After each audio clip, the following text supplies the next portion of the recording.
آپ دیکھ رہے ہیں سیرت النبی انٹرنیشنل فورم قسط نمبر 38۔ بعثت نبوی صلی اللہ علیہ وآلہ وسلم سے قبل ترقی یافتہ ممالک کی گمراہیوں کا لرزہ خیز تذکرہ۔ سلطنت روم۔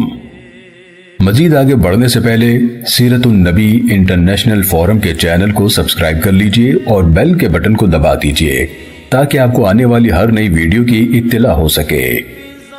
نئے طالع آزماؤں میں سب سے پیش جولیس سیزر تھا، جو رومی سرداروں میں پرلے درجے کا حریص تھا۔ اس نے اپنی وسیع فتوحات میں شہرت حاصل کر لی اور اپنے کارناموں کو خوب پھیلایا۔ آخرکار اس نے 49 قبل مسیح میں روما پر حکمرانی کے لیے اپنی جان کی بازی لگا دی اور اس نے سینٹ کے احکام کو نظر انداز کر دیا اور تربیت یافتہ سپاہیوں کی فوج لے کر پومپی کو شکست دینے کے لیے، جو سیزر کا داماد اور سابقہ حلیف تھا۔ سیزر اٹلی سے ہسپانیہ، وہاں سے یونان، مقدونیہ اور وہاں سے مصر گیا۔ مصر پہنچنے پر اسے معلوم ہوا کہ پومپی قتل ہو چکا ہے۔ مصر کی نوجوان ملکہ کلوپیٹرا نے سیزر سے مدد کی التجا کی تاکہ اس کا متزلزل تخت بحال رہے۔ سیزر کو کلوپیٹرا سے محبت ہو گئی اور اس کے بدن سے ایک بیٹا بھی پیدا ہوا، تاہم وہ اپنے اصلی نسب العین کو زیادہ عرصے تک فراموش نہ رکھ سکا۔ آخر مخالف کو اس نے ہسپانیہ میں شکست دی۔ اس وقت سے سیزر اپنی مرضی کے مطابق تنہا حکومت کا کاروبار چلاتا رہا۔ سیزر کی حکمرانی میں یونانی استبداد اور مشرقی مطلق العنانی کے خصائص جمع ہو گئے تھے۔ یونانی آمیروں کی مانند سیزر کو عوام کی حمایت حاصل تھی، جو بد نظمی سے تنگ آئے ہوئے تھے۔ اس کی بعض پالیسیاں بڑی دانشمندانہ اور تعمیری تھیں۔ اس نے قدیم اور غلط تقویم کی جگہ 365 دن کا نیا سال جاری کیا، جس میں ہر چوتھے سال ایک دن کا اضافہ کر دیا جاتا ہے۔ اس نے اٹلی کے مزید شہروں کو حقوق خود اختیاری عطا کر دیے۔ اس طرح رومی شہریت کی توسیع کو بامانی بنا دیا۔ مرکز کے بعض اختیارات صوبوں کو منتقل کر دیے، جن کی اشد ضرورت تھی۔ ان اچھی باتوں کے برعکس سیزر نے جمہوریت کے تمام اداروں کو معطل کر دیا اور قونصل عوام کے ٹریبیون، ڈکٹیٹر اور اعلیٰ مذہبی پیشوا چاروں کے اختیارات سنبھال لیے۔ سینٹ کو مجبور کر دیا کہ اس کی پیش کردہ تجاویز کو بحث و تمہیز کے بغیر منظور کر لے۔ ساتھ ہی یہ بھی اہتمام کیا کہ رعایا سکندر اعظم اور مصری بیتلمیوسیوں کی طرح خود اس کی بھی پرستش کرے۔ دشمنوں نے سیزر کو سینٹ میں قتل کر دیا۔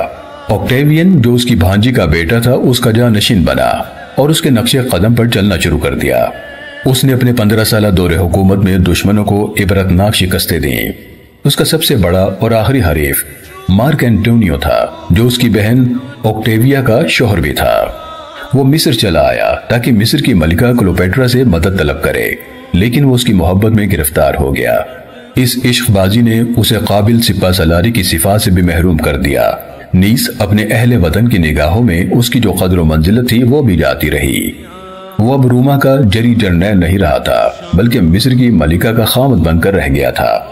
چنانچہ اس کے ہم وطن رومی اس سے بیزار ہو کر اس کے حریف آکٹیوین سے جا ملے۔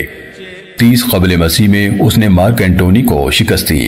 اس صدمے کی تاب نہ لاتے ہوئے مارک اینٹونی اور کلیوپیٹرا دونوں نے خودکشی کر لی۔ مصر کو بھی رومی مملکت میں شامل کر لیا۔ اس طرح آکٹیوین نے روما میں اقتدار کامل حاصل کر لیا۔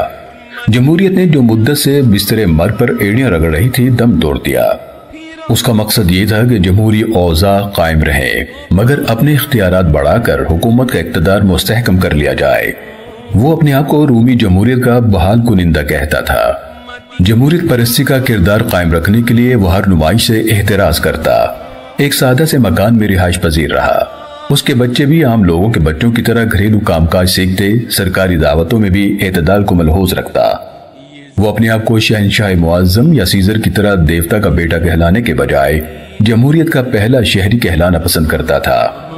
آخر اسے آگسٹس کے لقب سے ملقب کیا گیا، یعنی محترم و معظم، اور تاریخ میں اسی لقب سے پہچانا جاتا ہے۔ رفتہ رفتہ بادشاہوں کی پرستی شروع ہو گئی۔ رعایا کے مختلف گروہ آگسٹس کو دیوتا کی طرح پوجنے لگے۔ مشرقی ممالک میں لوگ اپنے بادشاہوں اور شہنشاہوں کی پرستش کیا کرتے تھے۔ یہاں بھی ان کی نقل کرتے ہوئے بادشاہوں کی پوجا شروع ہو گئی اور اسے حب الوطنی کی علامت سمجھا جاتا تھا۔ اس کے بعد شہنشاہی کا سلسلہ شروع ہوا اور آخر دم تک بادشاہی نظام جاری رہا۔ اس عرصے میں حضرت عیسیٰ مسیح علیہ السلام کا ظہور ہوا۔ آپ علیہ السلام کی حیات طیبہ میں یہودیوں نے آپ علیہ السلام پر اور آپ علیہ السلام کی والدہ ماجدہ طاہرہ پر بڑے سوقیانہ الزامات عائد کیے اور آپ علیہ السلام کی نبوت اور رسالت کی مخالفت میں اپنے تمام وسائل اور اثر و رسوخ استعمال کرتے رہے۔ آپ علیہ السلام کی زندگی میں صرف 12 آدمی آپ علیہ السلام پر ایمان لائے جن کو حواری کہا جاتا ہے۔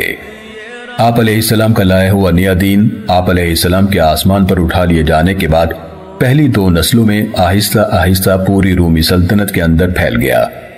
پہلی صدی گزرنے کے بعد مسیحیت کا بیج سلطنت کے ان تمام حصوں میں بویا جا چکا تھا۔ چوتھی صدی کے اوائل میں ان کی تعداد اتنی زیادہ ہو گئی کہ اس وقت کے شہنشاہ گلیریس نے سن 311 عیسوی میں رواداری کا سرکاری فرمان جاری کیا اور اس وقت اس پر اپنے دستخط ثبت کیے جب وہ بستر مرگ پر دائی اجل کو لبیک کہنے کا منتظر تھا۔ اس کے بعد قسطنطین نے 313 عیسوی میں میلان کے فرمانی شاہی کے ذریعے مذہبی آزادی کا اعلان کیا۔ سن 325 عیسوی میں مسیحیت کے مذہبی رہنماؤں کی ایک مجلس شہنشاہ نے اپنی سرپرستی میں نیقیہ کے مقام پر منعقد کی۔ قسطنطین کی موت کے بعد کلیسا اس درجے پر پہنچ چکا تھا کہ رومی سلطنت کا سرکاری مذہب بن سکے۔ قسطنطین نے بھی بپتسمہ لیا اور اپنے عیسائی ہونے کا اعلان کر دیا۔ سیرت النبی صلی اللہ علیہ وسلم کی یہ قسط دیکھنے کا شکریہ۔ اسے دوسروں تک پہنچا کر صدقہ جاریہ کا حصہ بنیے۔ کسی بھی قسم کی غلطی کے لیے ہم اپنے پروردگار کے حضور معافی کے طلبکار ہیں، اصلاح کے لیے شکر گزار ہوں گے اور آپ کی دعاؤں کے طلبکار ہیں۔ جزاکم اللہ خیرن کثیرا۔ مزید آگے جاننے کے لیے دیکھتے رہیے سیرت النبی انٹرنیشنل فورم۔